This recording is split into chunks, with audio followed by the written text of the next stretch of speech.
A blind piano player, wrestler, long-distance runner, and a creative spirit whose talents have taken her to the stage and into galleries and exhibitions across the U.S. are here to tell their story of their unique and incredible journey together.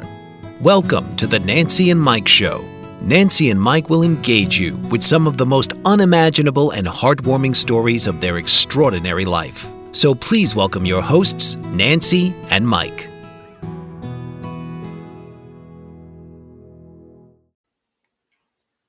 Hi, my name is Mike Zorich. And this is Nancy Noble. We are coming to you live from I don't know where. Anyway, we are here. We're the Nancy and Mike Show. This is the Nancy and Mike Show, and we are, we lost our last show. We had 314 shows, and I am sure that this show, like the other one, will definitely be God-inspired. Thank goodness. Because that's the only way I know how to do it. Yes. Today's date is July 26th, and this is show number 1. Number 1. Unless you want to say 315. No, I like number 1. Number 1. Yeah. And the few things, I'm not prepared. But anyway, let's see. Maybe let people get to know us. Okay. Well, I'm 78 years old. And I just turned 79. And Nancy's birthday was Thursday. She just turned 79. And what I think I'll do with this, I'll give some current things and some old things. Yeah, cool. To start out, because I don't know if we have the same listening audience that we had with the other show, or who knows? The listening audience is different. Yeah, we didn't get to tell anybody. I don't even know if we're on Facebook or YouTube or no. I don't know what we're on. I don't know anything. I know nothing about computers. So anyway, you got our ages. Oh, how much were we? We did eat a lot on my birthday, so our weight did go up. So, since I got home from the hospital, my weight went down. I was 198 and a half. And anyway, I just give a short background and maybe talk about some stuff that's going on today and combine the two. Yeah. The old and the new. That sounds like a good plan. Because people, I assume they don't know us. Uh-huh. But anyway, I was born... Oh, I forgot to get rid of that clock. I'll be right back. April 3rd, 1947.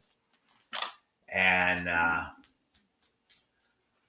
I was born 3 months early. And because of that, I weighed less than 3 pounds. And during those days, I was born in Hartford, Connecticut. And I love our introduction to our show, by the way. Yes. And, but anyway, I was born 3 months early. And because of that, the doctors made a mistake. They gave me too much oxygen in the incubator and I lost my eyesight. So I've never seen. And, of course, being born in the state of Connecticut. A lot of insurance companies are there. The insurance industry decided that my parents couldn't sue the doctors for taking away my eyesight. And Connecticut was the only state that you could not sue. I know guys who got over $100,000 settlements. Yeah, I know. And of course, I could have used that 100,000. Your parents could have My too. parents could have, yeah. But anyway, I don't remember too much about my early childhood. Oh, I remember when Mike wrote a book called Making Weight, and his mother told us when he was just a little baby trying to walk, and she was trying to sound really upbeat and cheery, but tears were running down her face because Mike was afraid to walk without holding on to something. But I thought that was a sweet story she told. And at the end of your book, she has a wonderful poem. I love that. Yeah, she does. And Yeah. of course, I don't remember any of this stuff. But he had very supportive parents. I have a good memory, but that stuff I don't Oh, remember. you're a teeny little boy. But anyway, Uh-huh. I went to the School for the Blind in Connecticut, and I was one of these kids who said that he hated school, and I really did hate school. Yes. I Did believe not it. like sitting in the classroom. I liked math class. Uh, that was one thing I liked. And some of the things I was either very good or very bad. And the things I was very bad at were things that had a lot of reading, like history, Well, you had to read with your fingers. science. Yeah, I had to read with my fingers. History, science, uh, stuff that involved high amounts of reading. And my problem was I was too slow and I couldn't keep up with the rest of the class. And I got left behind. And I stayed back twice. So I didn't graduate with the age of 18. I graduated at the age of 20. Now, the first time I stayed back, actually, was in kindergarten. Oh, I love that story. Now, why I stayed back in kindergarten, we had, of course, when you're in kindergarten, you have playtime. Of course. And my deal was balls. I loved playing with balls. And I'd go in the corner of the room and I'd get a ball and I'd play with it. I'd bounce it on the ground and catch it, and bounce it and catch it. Uh-huh. Sometimes I'd throw it up in the air and catch it as it's coming down. Yeah. And I just something, I was fascinated by balls. And so the way that thing went, I was in the corner by myself playing with the ball on one side of the room, and the rest of the kids were playing in a sandbox. Now, I don't like the beach. I don't like the dirty sand. Uh, I lived in the desert for 40 years, and we got vicious sandstorms, We sure did. which I didn't like those either. You'd feel it in your teeth. You feel it in your teeth, you feel it in your lungs, and all Yeah, this yeah. stuff. And like I said before, I never liked the beach. I didn't like the water. The water was too cold. You go in and you're standing, hanging on to my father, and we'd jump as a wave was coming in. And one thing I really hated, the seaweed would wrap around your legs, and there was nothing I liked about the beach. Right. And you don't like sand. And even if you brought a lunch with you, it was no good because you couldn't get all the sand off your hands. And at least I couldn't. And you didn't even know the sand was there until you started eating. Ugh. And it was pretty disgusting. So I don't like the beach. I'm just telling you some of the things that kids normally like that I didn't like. So all the kids were playing in the sand with the teacher over there on the other side. Yeah.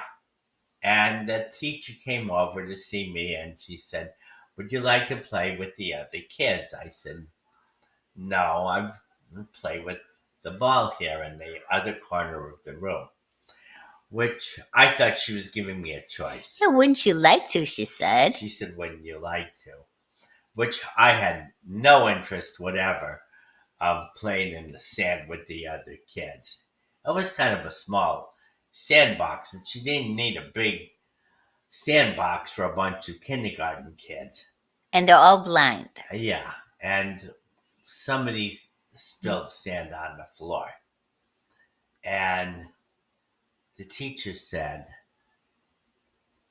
"Wow, look at the mess that Mike made." Mike? Mike was me, No, right? no. I was nowhere near the place. Of course not. So I said, "I don't know who's more blind here, the teachers or the students." Ooh. And I was like 6 years old. It took guts to say that. And because of that, I ended up having to repeat kindergarten. But you got strength about standing up and being honest from that experience. Yeah, it taught me, one of the things I learned from that was standing up to evil. And and you could tell intent. yeah, I never met anyone who knew about intent at such an early age. And he's taught me a lot about finding people's intentions. yeah, and I'm still very good at You are. figuring out people's intent. I know it. I And I'm look always up to you with thinking, that. what's the intent of this? Or Yeah. when you hear a politician speak and you say, what's their intent? What are they trying to do? Are they trying to brainwash you? Are they telling you the truth?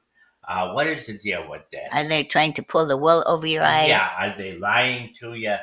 And these are things that are important to know. And another thing that's very important to know is your source. Who are you dealing with? What are you dealing with? Is this a reliable source? Is this an unreliable source? What are you dealing with? And of course, you always want to be dealing with a reliable source. But anyway, I went through school and I had difficulty reading, like I mentioned earlier. Mm-hmm. And when we were in third grade, some of the kids took piano lessons supplied by the school. I wasn't one of them. The reason I wasn't one of them is because the teachers decided I needed more help with my reading skills, Oh, that's not fair. which I still don't have, by the way. You're still not good at reading, and you're a great pianist. Yeah, and I have done 27 solo piano concerts. Yes, he plays beautifully. And, so anyway, I got to take music in the fourth grade, but I missed a valuable year. And when I was in the sixth grade, two things I started. One of them was typing class. Hmm? And That's good. I never thought I would use it, but I use it a lot. Yeah, he typed his whole book on a manual typewriter.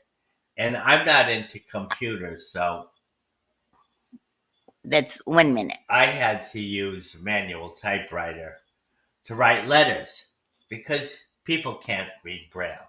Right. So I did that. I learned how to type, and I started wrestling in the sixth grade. Well, I think we're going for a break, and we'll be right back. Mike Zorich, a three-time California state champion in Greco-Roman wrestling at 114 pounds. Mike, blind since birth, was born in Hartford, Connecticut. He was a six-time national placer, including 2 seconds, 2/3, and 2/4. He also won the Veterans Folk-Style Wrestling twice at 152 pounds. In all these tournaments, he was the only blind competitor. Nancy Zorich, a creative spirit whose talents have taken her to the stage and into galleries and exhibitions in several states. Her father, a commercial artist who shared his instruments with his daughter and helped her fine-tune her natural abilities, influenced her decision to follow in his footsteps. Ms. Zorich has enjoyed a fruitful career doing what she loves. Listen Saturday mornings at 12 Eastern for The Nancy and Mike Show for heartwarming stories and interesting talk. Are you struggling to care for elderly parents or a spouse? Do you wonder if being a caregiver is making you sick? Are you worried about taking time off work to care for elderly parents and balance work, life, and caregiving? Has caregiving become exhausting and emotionally draining?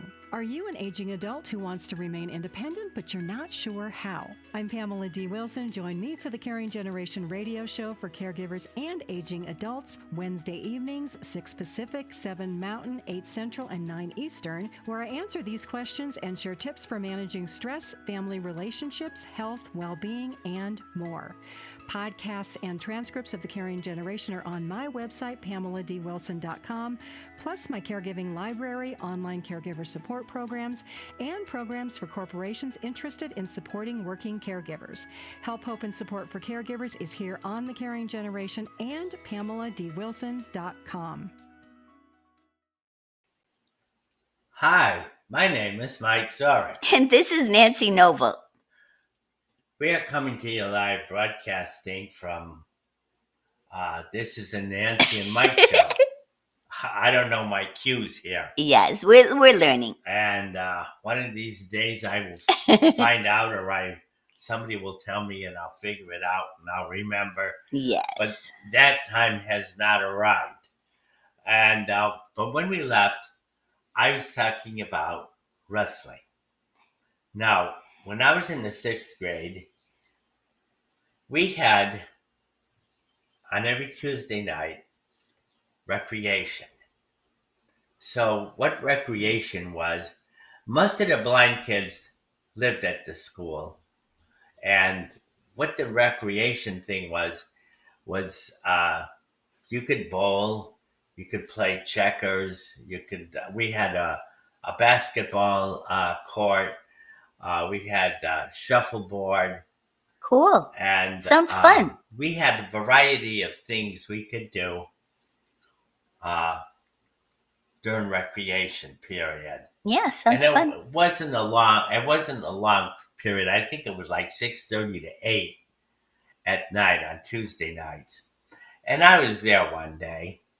It was March 29th, 1960 was the date of this. Uh-huh. And the following day, which was March 30th, they were having a junior midget wrestling tournament. Now, the coach, or the recreation leader, he had several jobs. He was a school gym teacher. He was the recreation leader. He was the Boy Scout leader. He was the wrestling coach, and he was the track coach. He had all these jobs that he did for the school. And out of the clear blue, he asked me how much I weighed. And it was 4 days before my 13th birthday. And I told him I was 72. And he said, well, you're the guy I'm looking for. Just the right weight. Just the right weight. The problem was we had 3 guys who were in the 70 to 79 pound class, and he wanted one more guy. Yeah. Well, I was the guy. Yep. I wasn't interested. I didn't feel like I was qualified, like I knew enough about wrestling. And it was coming up fast. And it was coming up tomorrow, right? Yeah. And there was this one guy, Ricky, who never lost. Ooh. Kept winning every year after. That's who you had to go against? Eventually. Oh, gosh. So anyway, I got there and I weighed in. I was 72. And he said, if you don't wrestle tomorrow, you can't go to recreation anymore. Wow, So that's hard. my thinking was, You had to do it. I'll go to recreation. I'll wrestle. I'll lose my 2 matches. See, the way they did it, if you lost your first match, you would be in the third and fourth place match. If you won your first match, you would be in the finals. That's how they had the thing set up. Right? Well, March 30th, recess time, lunchtime, the kids were teasing me about how Ricky was going to beat the dickens out of me. And I didn't care. I have these 2 wrestling matches, and that'll be it. So I thought. So anyway, I have my first match, and I pinned the guy. Yay! I was ahead 4-0. Cool. So I was in the finals, and of course, You must have been excited to pin the guy, right? no, I wasn't. I just You wanted to get the job over. I wanted to get the job over. Okay, got it. And here comes the hard guy. So now Ricky's coming up, Mhm. and this is going to be my last match. He's going to beat the you know what out of me, Yeah. and it's going to be it. I'm going to be done. Well, they had 3 1-minute periods. Okay. And after the second period, I was losing 5-3, Uh-oh. and I started on the bottom. You start on top and bottom. It's called Mhm. referee's position. So I started on the bottom, and Ricky was 1 minute away from ending my wrestling career. So anyway, he shoots in for half Nelson, and one move I did know was a arm roll with a step over. Ah. So I pushed my left arm down, Uh-huh. and I rolled him, and I rolled him on his back. Now that Whoa. was what you would call a 5-point reverse. Yeah. Got some points. So I got 2 points for the reverse, and since I rolled him on his back from the arm roll, I got 3 points for that. Yep. So I was ahead 8-5. And I held him down, and he didn't score any more points. I didn't score any more points. And I won the match in the tournament 8-5. Yay. Mighty Ricky Finn had been defeated, which Yay. nobody thought was Ha ha. possible. And I remember Uh-huh. my brother was there and my mother was there. My father worked at night. Right. And walking home from school. And like I said, I was in the 6th grade. Now, in the 7th grade, you could decide. We weren't like a regular high school. So 7th through 12th grade, we were allowed to wrestle on the varsity team. So I had the opportunity to go out for wrestling in the 7th grade varsity team. And in the meantime, after Ricky lost, I couldn't get enough wrestling. Oh, it woke you up, huh? Yeah. Open the door. It's like this is it. I found my thing. Yes, because your parents always wanted you to do some activity because a lot of blind people, they don't last too long without any kind of activity. So they, since you were little, they wanted you to find something. So wrestling was it. Yeah. And one thing I really disliked at that time What? that I was involved with was the Boy Scouts. I hated Boy Scout meetings. And I was 13. I like brownies and Girl Scouts because I'm an artist. I got to do a lot of crafts. So Well, we had a lot of the stuff we had. one of the things is camping. I hate camping. Oh, that's one thing we have in common. All I don't right? like it either. I don't like camping. No. I want to be home in my own bed. Yeah. All right. Yeah. You know where everything is. I don't know. I don't like the beach. I don't like to camp. I like eating at restaurants Yes, you do. and different things. Nancy's a great cook, so I don't know. have to worry about that. I know how to cook for But you. There's things a lot of things that I don't like simply because they're too visual. And so anyway, when I got to seventh grade, and my mother said, well, your schedule is too full. And they had the blind kids go to school from 8 in the morning till 5 in the afternoon. Oh, that's a long day. Now, that's if you didn't have any extra activities. Oh, wow. But if you were in the Boy Scouts, that's extra. If you were on the wrestling team, that's extra. So my mother gave me a choice. Well, if you want to go out for the wrestling team, you got to quit Boy Scouts. Boy, what a genius move that was. I hated No decision there, huh? The camping I didn't like. And, you learn how to tie all these square knots and this and that, which I couldn't do and I still can't do. And so, anyway. That was it. The way Wrestling. it was, and I'll tell you what it was. What? Another deal. Uh-huh. My mother was a Cub Scout den mother. Nice. And even though I was too old to be a Cub Scout, because she was the den mother, I got to go to the meeting. Now, the Cub Scouts, you're sitting.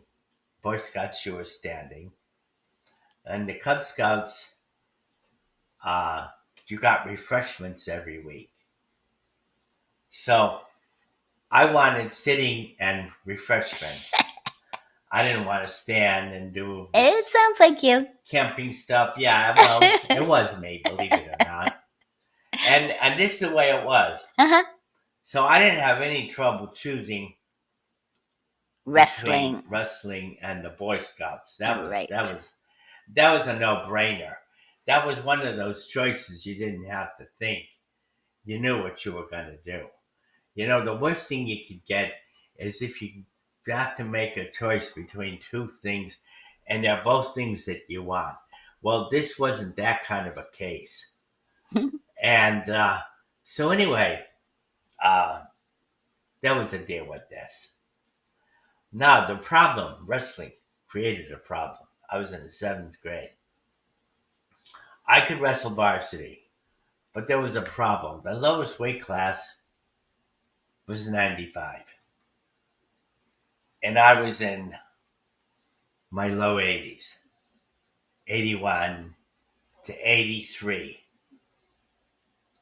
And so we had a 95-pounder. He was tall and thin, and I could not beat him.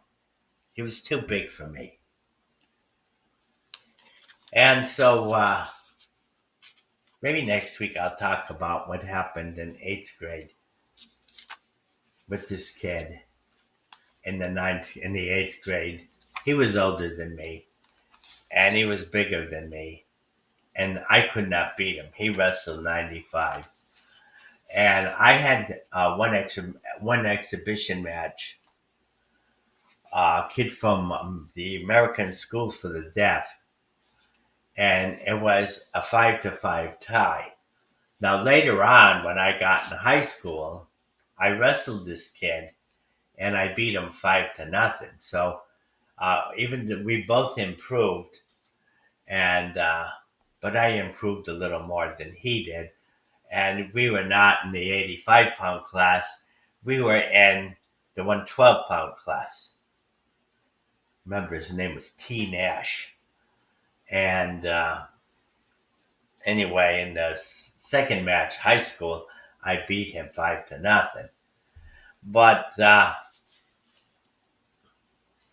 won a whole lot of matches. I broke all kinds of school records. my last 3 years, I was 28-1, and it ended up that they would not allow me to compete in the state tournament I know. That's because they horrible. didn't want a blind wrestler to win it. And what would have happened if I Uh-huh. had competed? Uh, there were two of us who totally dominated the 112-pound class. Right? So there's no doubt the two of us would have met in the Sure. finals. First and second. Yeah, we would have been in the finals every year. And if I had been allowed to compete, even if I lost every year, I surely would have gotten a wrestling college scholarship. Absolutely. And Yes. but I wasn't allowed to compete, and I found about this when I was in the ninth grade. Now, I talked about staying back in kindergarten. I also stayed back in the ninth grade. And when the school we had, you did not choose your subjects. And that year, which is 1962-1963 season, Uh-huh. I was in the 103-pound class, but they gave me a bunch of subjects that were uh, had lots of reading. Yeah, I History, figured. A lot of science, reading. this and that, Yeah. and social studies, and we had to read Julius Caesar, and uh, those things they bogged me down, and I couldn't keep up with the class, and I legitimately Yeah. failed ninth grade. So when I think about this thing with the kindergarten, 30 seconds. and I think about this thing with ninth grade, I stayed back twice. I went to the same school for 15 years. Well, we're going to go to a commercial. We'll be right back. Author, radio show host, and coach John M. Hawkins reveals strategies to help gain perspective, build confidence, find clarity, achieve goals. John M. Hawkins' new book, Coached to Greatness: Unlock Your Full Potential with Limitless Growth, published by iUniverse. Hawkins reveals strategies to help readers accomplish more. He believes the book can coach them to greatness. Hawkins says that the best athletes get to the top of their sport with the help of coaches, mentors, and others. He shares guidance that helps readers reflect on what motivates them, rediscover and assess their core values, philosophies, and competencies, find settings that allow them to be the most productive, and track their progress towards accomplishing goals.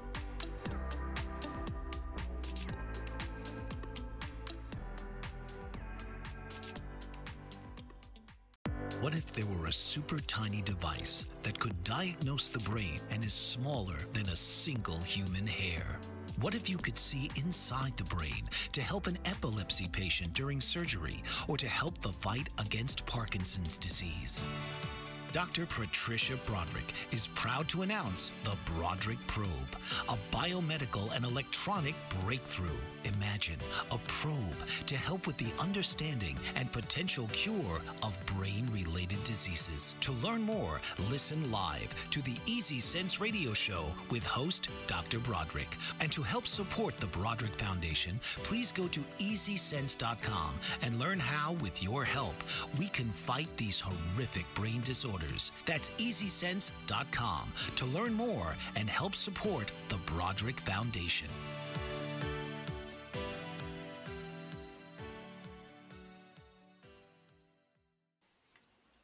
Hi, my name is Mike Zark. And this is Nancy Nova. This is a Nancy and Mike show, and And we're here. we're here. And when we left, I was talking about the 2 years that I stayed back. And the way the thing broke down, the kindergarten thing was not legitimate. I should not have stayed back because I didn't want to play in the sandbox. That was not a legitimate reason to keep me back. But the ninth grade, the first year of ninth grade, was legitimate because I failed. I failed almost everything. And so I I did stay back, and I failed. I legitimately failed. But where I'm going with this, you would think, okay, you got a lousy report card, and this is a bad thing. Mm-hmm. But it wasn't a bad thing because in the School for the Blind, you could wrestle from the time you're seventh grade till 12th grade or until your 21st birthday. So you got extra time. So I got, because I stayed back twice, Mm-hmm. I got an extra 2 years of wrestling eligibility. And And a lot of things you could do at the School for the a lot Blind. of things I could do at the School for the Blind. We had baseball tournaments, we had checker tournaments. I was on the track team. I was good for one thing in track. I was good at long distance running. I wasn't good at jumping or sprinting but I was good at long distance running because that's how I trained to keep my weight down for wrestling. So long distance running was my thing on the track team, and I won all the checker tournaments. My father was a state champion, Yeah. and we had a rule. They had 8 people. You had to play everybody, and you had to win twice. So in my 4 years, I won. Of course, if you win every year, you win 14 games a year because there's 7 opponents, Mm-hmm. and I won 56 games, Woo, woo. and I lost twice. Now, Amazing. why did I lose twice? I don't know. It was the second game of the finals, and I got off guard. Let's say you win the first game, you got 7 checkers left, which is pretty convincing. All right. Now, this is what happened to me. I won quite easily, and I let my guard down. You I relaxed. made some stupid mistakes, and so then 2 years of the 4, I had to play a third game, 2 out of 3, which is a death game. You lose that game, you lose the tournament. Mm-hmm. And I wasn't about to take second place, so I won those 2 third games, Got it. and I ended up 56-2 in the checker tournaments. I should have been 56-0, Mm-hmm. but on 2 occasions I let my guard down. And anyway, which didn't happen to me very often because I was very competitive, That's for sure. and I still am. So that hasn't changed. I'm 78 years old. I'm still competitive. The other deal was I stayed back twice, and because of that, I got 2 years of wrestling eligibility, which made me happy. Now, here's another thing that happened because of that. I didn't want to stay in Connecticut. I didn't like the winters. And every year when we had our tournament, I would get strep throat. And my temperature 6 years in a row was between 104.6 and 105.3. Yeah, that's too high. Whoa, whoa. That's too high. Yeah. I went to wrestle. And my coach always used to say to me, he didn't know how sick I was. Yeah, you are hiding it. And he said, when you go to these tournaments, I was so good at doing meets. But the tournaments, I was sick. Yeah. So I wasn't nearly as good.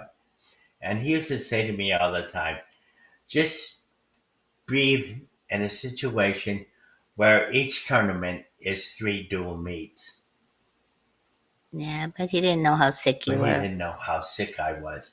And later on in life, I got to tell him the whole story. Yeah. If I told him how sick I was, he never would have Never. let me wrestle. No. So I had to hide it, and I did not wrestle well because I was very sick.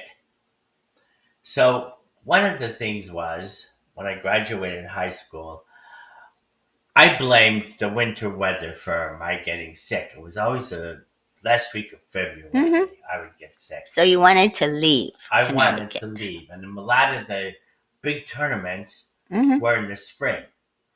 So I didn't want to have a temperature of 105 when the Olympic trials were coming up. No. So I thought, well, I have to get into a better climate. So I went to California. My uncle was there, and I went to college, and that's how it was with some of my old things. Next week, I'm going to talk about some of the fights I had and some of the things I did in the earlier grades. And maybe sports. He talks about sports a And lot too. I'm a real sports nut. Yeah. Baseball, football, basketball, hockey. And I will talk about the teams I root for, the teams I used to root for, and which teams I don't root for anymore, and explain why I don't. So that's going to be for a later date. But anyway, Nancy's going to come and do her wonderful thing, and then see where we are time wise when she finishes. So, Okay. Well, I have from Proverbs 14:29. He who is slow to anger has great understanding. Close quote. So, most anger is caused by hurt feelings or fear or frustration. So, deal with the initial cause rather than expressing your anger and don't resent. And I have a couple of quotes by Blaise Pascal. He is really cool. So, things human must be known to be loved, things divine must be loved to be known. He also said, it is the heart that experiences God, not the reason. Blaise Pascal. So be aware of your emotions or watch out for your emotions. They can take away your common sense and insight from God. And then you're stuck with logic. So I know Mike and I are definitely different kind of couple. And I just had my birthday last week. It was fun. We went out with some dear friends, and it was fun. We both ate a lot. That's why our weight was a little yeah, it higher. was Olive Garden. Yeah, very And good. And we delicious. got the desserts too, besides the chicken parmesan and spaghetti. So, but this couple is wonderful couple. I'm so grateful to them. And we Mike and I lived in the desert for more than 40 years, and we moved to Florida. And I'm just we met quite a while ago. We were friends for 2 years. 1978, July 9th. See, Mike, I call Mike the numbers guy because you can see he has an amazing memory, and we have fun doing this show. It gives Mike a voice. He wrote his book, Making Weight, about his wrestling and his life story. And I did the drawings. I'm an artist, and I had one of our neighbors with Mike pose for all these different. I should know the names of them, but duck Wrestling unders. moves. Yeah, the wrestling moves. So Because I talk about wrestling a lot. yes. And that's what this one lady said. We couldn't think of a name for the book. And she said, you're always talking about how you're making weight for this tournament, making weight for that. She said, why don't you just say making weight? And it has a deeper religious meaning too. Making weight for God is coming up and doing the right thing. And that's one thing I learned from Mike about intentions and putting God first. And well, that's about it, Mike. We don't have too much time left, so it's all back to you. Well, that was good that you ended like that because making weight for God is not like being a certain weight for a wrestling match, but I'll tell you how they relate. Making weight for God is obeying the Ten Commandments. Making weight for God is doing what He would have you do, not what. There's things that I follow very religiously that the Bible preaches. And one of them is this: if you're a friend of the world, you're an enemy of God. Now, that means that the one thing you do not want to be, and this is one of the bad things about Christianity, they tell you to turn the other cheek. You can see that I'll never do that. Well, how'd your dad explain it? Don't ever start a My fight? father told me don't ever start a fight and don't ever finish it. Let the other guy finish it. And I took that to heart when I Yes, was a you little did. boy. Yeah. And I had a lot of fights. He said you're blind and you're short, you're going to get a lot of You're going to bullies. get a lot of bullies. And I did. I got the bullies. And but anyway, I would talk about some of those next week. Yeah. And some of the confrontations I had and how I handled them. And but I take it to heart. If you're a friend of the world, you're an enemy of God. Now, here's another thing. I believe it's in Ephesians where it says, if there is a conflict between man's world and God's world, you always go the way of God's world. And one of the things that I do in situations, especially when situations where I don't know what to do, I'm having a problem, I don't know what to do. And one of the things that helps me, I don't always get the answer, but one of the things that does help me is I ask, what would Jesus do? So when you ask it that way, what you're really asking for is to be on the right side. And not the, one thing I'm not and I never will be is politically correct. Being politically correct is being on the side of the devil. So one thing you're going to find out about Nancy and I, we're both religious, very religious. And we practice what we preach. We live what we say we're living. We're honest. We don't lie. My name is not Joe Hitler. And nobody lied more than that guy. Joe Hitler, by the way, is Joe Biden. And I'm not going to go into politics today, but sometime I will, to talk about where I was politically and where I am now and so on and so forth. 1 minute. One of the things is, from a religious standpoint and from a political standpoint, and from whatever you use as your guideline, that's who you are.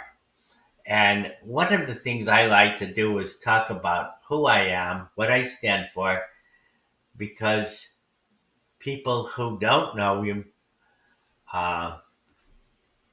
We're going to take a break and we'll be right back.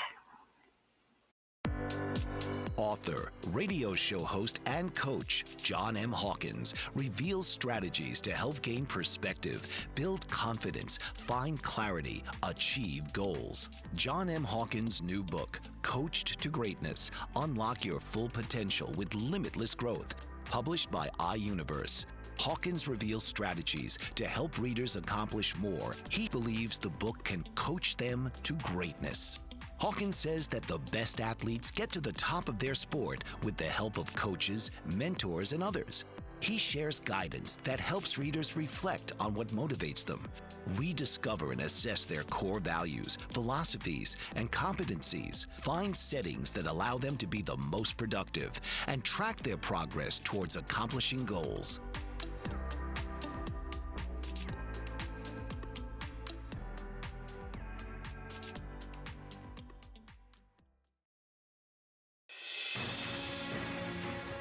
Mike Zorek, a three-time California state champion in Greco-Roman wrestling at 114 pounds.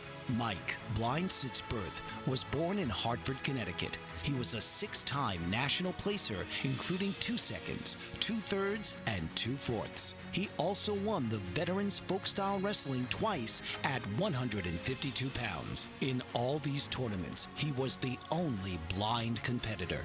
Nancy Zorek, a creative spirit whose talents have taken her to the stage and into galleries and exhibitions in several states. Her father, a commercial artist who shared his instruments with his daughter and helped her fine-tune her natural abilities, influenced her decision to follow in his footsteps. Ms. Zorek has enjoyed a fruitful career doing what she loves. Listen Saturday mornings at 12 Eastern for the Nancy and Mike Show for heartwarming stories and interesting talk.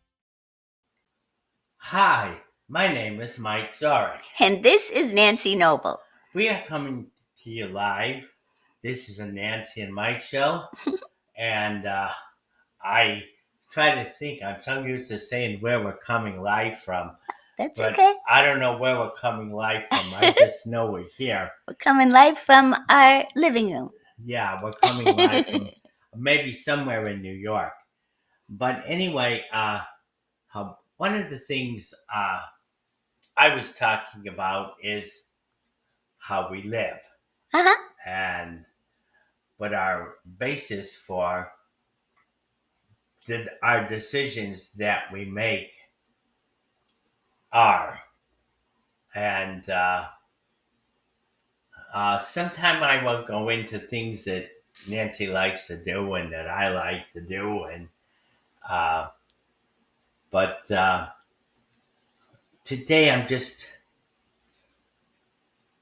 talking about different things that how we react. And we are very much into the Bible scriptures, how we make our decisions. And I don't read anymore. I used to get baseball schedules and the sports schedules and all that. And I don't think I get them anymore. I don't know why I don't. I still get Sports Illustrated. Yeah, Sports Illustrated comes with talking books, and they have a special kind of like tape recorder. You stick it in and you push it, and it's for the blind or the people who can't see that good who want to hear books and magazines read. It's really good, huh, Mike? I like it. Yeah, I like it. And of course, depending on the subject matter and where you are in the sports world, some Sports Illustrateds, they're like TV shows. Some are better than others. And some of them I figure, I don't want to listen to this. It's too boring. I'll just send it back. Right. But the Sports Illustrated, you listen to it, and it used to be once a week, but now it's once a month. And somebody reads it, and you listen to it, and you send it back. Or if you feel like you're not interested in the subject matter, then I just send it back. But I'm a big sports nut. Yes, you are. Hockey, basketball, football, baseball, and each year I make my predictions. College basketball. I'm not a big college football fan, but I think college football is getting better. It's getting more teams in the playoffs, and I didn't like the old format because there was no way to figure out who the best team was, and some of this sports stuff is getting too political. And there's a lot wrong with these sports. And I'll go into that someday also. So, but anyway, my family, I have one brother. Both my parents are gone. And both of my parents are gone. Nancy's And parents I are have gone. 2 sisters and 2 brothers. And Nancy's sisters have been really friendly lately. And her brother, her family. Yeah. And I get along with her family, and she got along with my family. And, Yeah. We used to go to Mike's parents' house a lot in the summertime because we lived out in the hot desert. Got really hot in the summer. Yeah, 120 with 5% humidity. Yeah. Mike has to have some humidity. And so we're in Florida. For me, later on in life, in 1993, actually, I was in 2 minutes. my mid-40s. Okay. I got allergic to dry air. And it felt like somebody was drilling into my lips with an electric drill. So I couldn't stay there for the summertime. And one of the things you hear, which is the biggest bunch of crap you ever heard, it's a total lie. And when they talk about heat index, that is BS. Now let me tell you. Well, we're going to have to wrap it up soon. So if you got... The temperature is what it is. If they say the temperature is 90 degrees, it feels like 90 degrees. Now, let me explain this. If you want to find out what really hot is, go out to the desert where there's no clouds and it says 110, and it feels like 110. And all these people okay, 1 minute. The people who are giving you this stuff are people who are climate control freaks. And these people, everything they tell you is a blatant lie. We're going to be wrapping up. So anyway, I hope you liked our show, guys. That's the way it is. And hopefully you liked our first show. Yeah. But I'm going to tell you, I tell it like it is. And well, take care, guys. This has been the Nancy and Mike Show. Tune in each week and become part of the conversation of the amazing journey of Nancy and Mike.